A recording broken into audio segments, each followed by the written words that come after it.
Nobody can stand being alone. The minute you stop thinking there's someone out there for you, it's over. You can have everything at your disposal, but at the end of the day, if you go home to an empty house and a cold bed, then you're not living. You're punching your card and waiting for everything to end, one moment at a time. If you are a person who has never been exposed to any excitement or that dark underground scene, then you need to ask yourself one question. When you're standing on the threshold about to leap, would you keep your normal life in order to live a bit longer, but forever remain in a dull, sedated cloud? Or do you plunge head first and see what kind of cards you get? Poison is an elixir designed for the passion of the lips.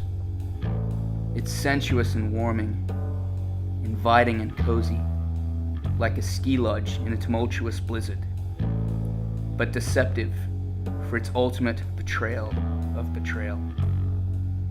It can find you in your weakest moment and expose your greatest hopes and fears, or it can fall upon you at the highest bell curve of your life, waiting to strap you into the roller coaster for the ride down the carnivorous hill that eats up every part of your desire, as realization of imminent exposure dawns on you.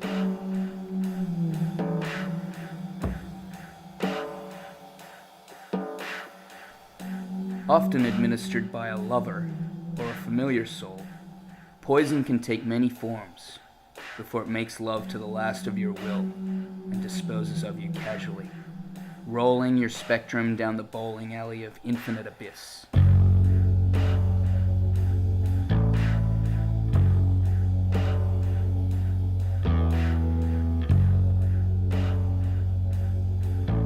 I saw you through the moonbeam at the party on the midnight lawn. We exchanged a glance of mutual admiration. The soft jazz playing on old-fashioned speakers lulled me to your corner of the lily pond. I don't recall the words of approach. In fact, few words were uttered under the twinkling. There was a tiny beat in our hearts that was conveyed on our shivering shoulders. Your eyes told me 1,000 stories of a million wonders.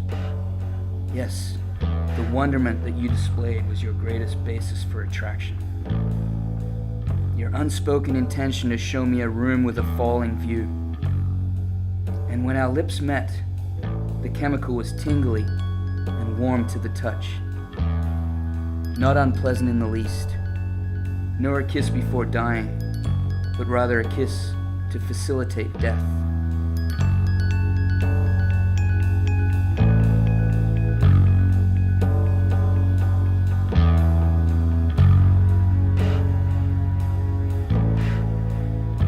Was I dizzy from the love cloud, or from the complex compound?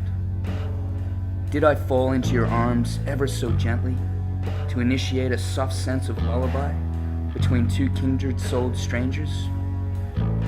Or was it simply the acceleration of the herbal infusion?